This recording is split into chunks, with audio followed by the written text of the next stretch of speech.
प्रिय श्रोताओं, आज आप श्रवण करेंगे न्याय के देवता शनिदेव तथा हनुमान जी की बड़ी ही दुर्लभ कथा।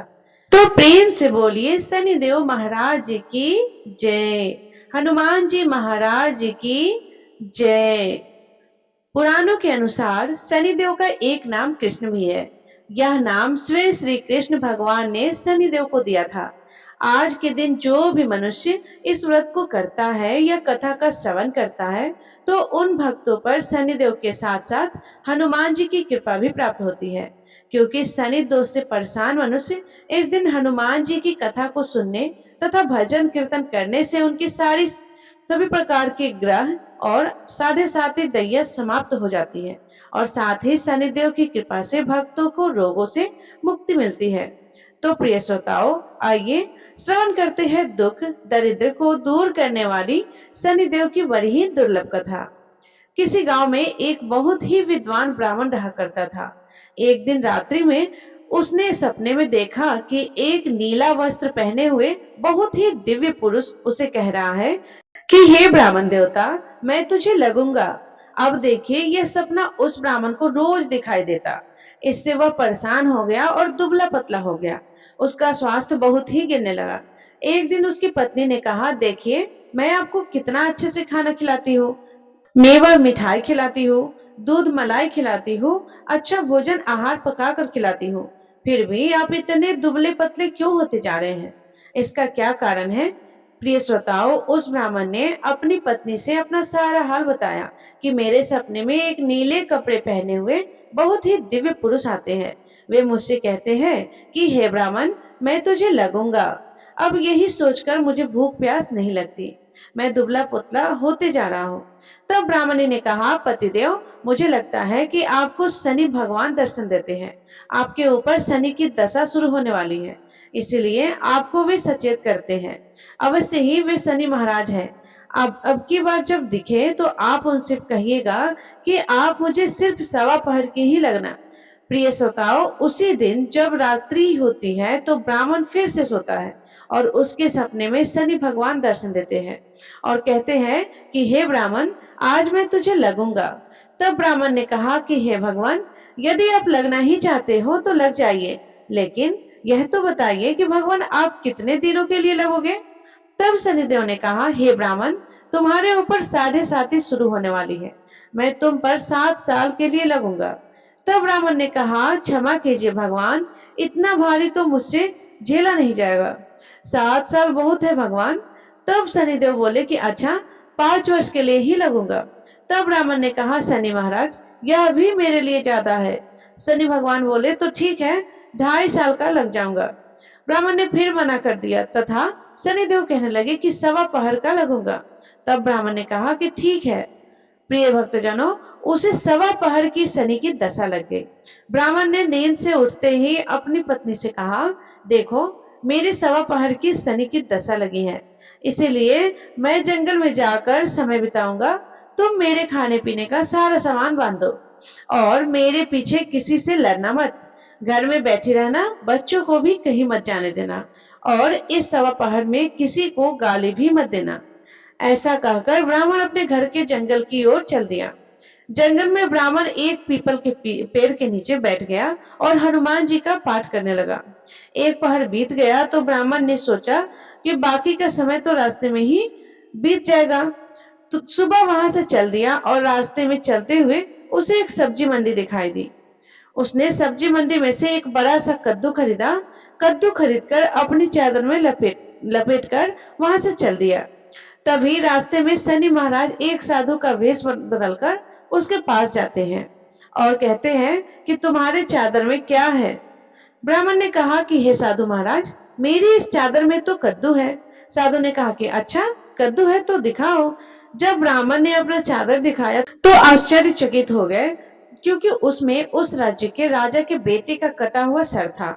यह देखते ही साधु महाराज, जो कि शनिदेव थे, उस ब्राह्मण को लेकर राज दरबार में पहुंच गए और राजा से कहने लगे कि महाराज, यह देखिए, यह दुष्ट दुराचारी आपके पुत्र की हत्या करके उसके सिर को काट के अपने चादर में लेकर घूम रहा था, इसे आप दंडित कीजिए।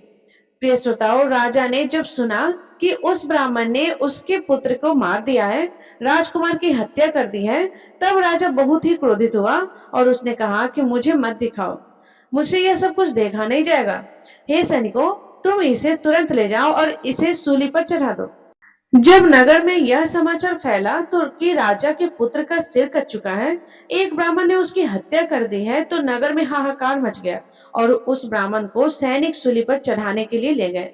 जब फांसी पर चढ़ाने ही वाले थे, तब जैसा कि नियम होता है कि मरने वाले से उसकी अंतिम इच्छा को पूछा जाता है, तो सैनिकों ने भी ब्राह्मण के अंतिम इच्छा को पूछा। सैनिकों ने कहा कि हे ब्राह्मण, बताओ तुम्हारी अंतिम इच्छा क्या है।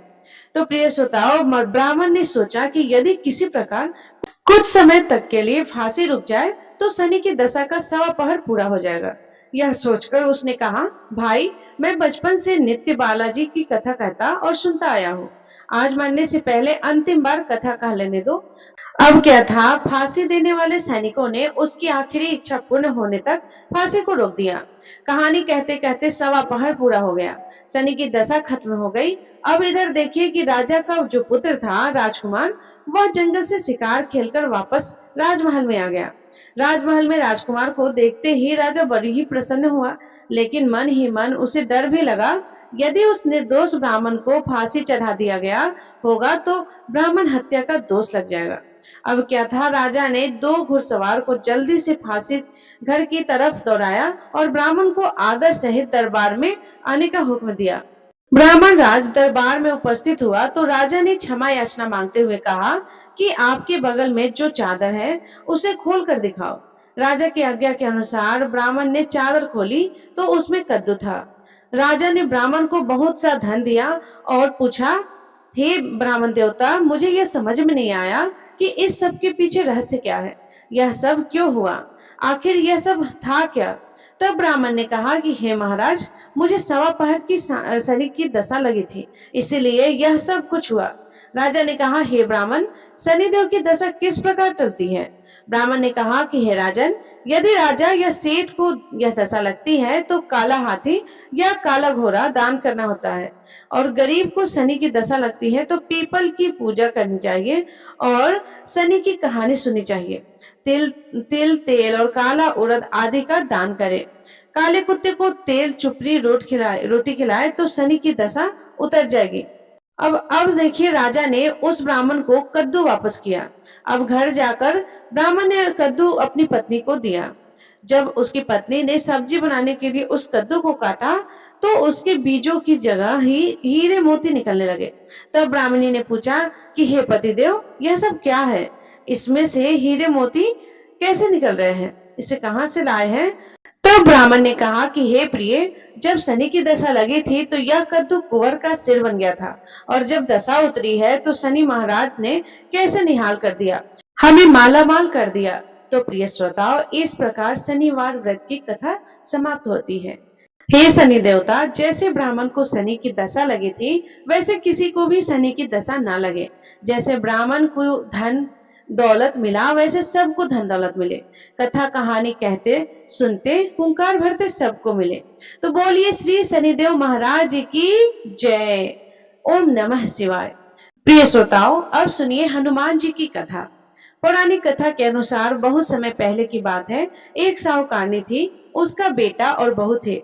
पति की मृत्यु युवावस्था में ही हो गई थी और इस तरह उस साहूकारनी का रोज का नियम था, वह हनुमान जी के मंदिर में जाती और साथ में हलवा पूरी तथा चूरमा बनाकर ले जाती और हनुमान जी से कहती, कांधे सोटो लाल लंगोटो, हनुमान जी खायो चूरमे और रोटी, मैंने तुम्हें दिया जवानी में, तुम मुझे देना बुढ़ापे में। अब क्या था, पूजा करने के बाद वह साहूकारनी अपने घर आई तो उसकी बहू बोली, सासू जी, तुम चूरमा रोटी लेकर कहाँ जाती हो रोज। वह साहूकारनी बोली कि मैं बालाजी के मंदिर में जाती हूँ। फिर उसकी बहू ने बोला कि मंदिर में तो नहीं जाती आप, हमें तो लगता है कि आप अपने खाने के लिए रोज चूरमा और हलवा बनाती है और चोरी छुपके जाकर कहीं खा लेती है। प्रिय भक्तजनों, सास अपनी बहू की बातें सुनती है तो उसे बहुत ही बुरा लगता है और कुछ नहीं बोलती है और उसका मन बड़ा ही दुखी होता है। उसे यह दुख होता है कि वो भगवान की भक्ति करती है और उसकी बहू उसे चटोरी कह रही है। अब क्या था, दुख के मारे वह जाकर अपने कमरे में सो जाती है। सोते सोते 5 दिन हो गए। हनुमान जी सपने में आए और बोले, हे साहूकारनी, तूने तो जवानी में दिया है, मैं तुझे बुढ़ापे में देता हूँ। साहूकारनी बोली कि हे हनुमान जी महाराज, आज तो आप मुझे खाने के लिए दे देंगे, लेकिन रोज कौन देगा? हनुमान जी बोले कि हे साहूकारनी, मैं तुम्हें रोज दूंगा। हनुमान जी की महिमा देखिए कि उन्होंने साहूकारनी के लिए चूरमा, रोटी, हलवा, पूरी दिया। साहूकारनी चुपचाप चूरमा रोटी खा लेती और इसी प्रकार 5-6 दिन बीतते हैं और धीरे धीरे बहू के घर में से अचानक अनाज इत्यादि खत्म होने लगती है। क्यों? उनके पास कुछ नहीं रहता, सब चीज में घटा पड़ गया। बहू ने सोचा कि सास को 7 दिन हो गए हैं, मैंने तो उन्हें खाने को कुछ दिया भी नहीं, देखो तो कैसी है। अब देखिए, बहू अपनी सास के कमरे में जाकर देखती है तो उसने क्या देखा कि उसकी सास तो अच्छी भली मोटी ताजी है। बहू बोली कि सासू जी, मैंने तुम्हें खाने को भी नहीं दिया और तुम क्या खाती हो, इतनी स्वस्थ और मोटी ताजी हो। सास बोली कि मुझे तो हनुमान जी मीठी मीठी हलवा और रोटी दे जाते हैं, मैं वही खाती हूँ। बहू सास के पैर में गिर गई और उसे पछतावा हुआ। वह बोली, हे सासू माँ, हम तो तुम्हारे भाग्य का खाते हैं, हमारे घर में तो कुछ भी नहीं है। मैंने आपको खाना दे दिया, मैंने आपकी भक्ति को झूठा समझा, आपको चटोरी समझा, इसलिए भगवान ने मुझे दंड दिया है। 7 दिन के अंदर ही हमारे घर से अनाज, धन इत्यादि समाप्त हो गया। हे सासू माँ, अब आप ही सब कुछ संभालो, मुझे आपकी भक्ति पर विश्वास हो गया। आपने हनुमान जी को भोग लगाया जवानी में और हनुमान जी ने आपको वही भोग बुढ़ापे में लौटाया है। आपका पेट भरा हनुमान जी की महिमा अपार है, कोटि कोटि प्रणाम है। प्रिय भक्तजनों, अब क्या था, उस सास ने खुशी खुशी घर की सारी जिम्मेदारी संभाल ली और सास यानी कि वह साहूकारनी हनुमान जी को रोज चूरमा, रोटी, हलवा, पूरी खिलाती करती और हलवा पूरी चढ़ाया करती थी। फिर घर में बहुत बरकत हुई और खूब धन धान्य आने लगा। हे हनुमान जी महाराज, हे बालाजी महाराज, जैसे आपने उस साहूकारनी को दिया वैसे सबको देना, सबके घर में अन्न धन के भंडार भरे रहना, सब भला और मंगल करना। इस कथा कहानी को कहने सुनने वाले भक्तों को और अहंकार भरने वाले भक्तों को सभी को सुख समृद्धि देना। तो सभी प्रेम से बोलिए, पवन पुत्र हनुमान की जय, बजरंग बली महाराज की जय, सियापति रामचंद्र की जय, शनिदेव महाराज की जय। तो प्रिय श्रोताओ, ये थी शनिवार व्रत और हनुमान जी की पौराणिक कथा। यदि ये कथा आपको पसंद आई हो तो वीडियो को लाइक करके अपने दोस्तों के साथ शेयर जरूर कीजिएगा और कमेंट में जय श्री राम, जय शनिदेव महाराज अवश्य लिखिएगा। और यदि आप चैनल पे नए हैं तो चैनल को सब्सक्राइब करके बेल आइकन बटन को प्रेस जरूर कीजिएगा, क्योंकि जो भी वीडियो मैं अपलोड करूं सबसे पहले आपके पास पहुंच सके। धन्यवाद। राधे राधे। जय श्री राम।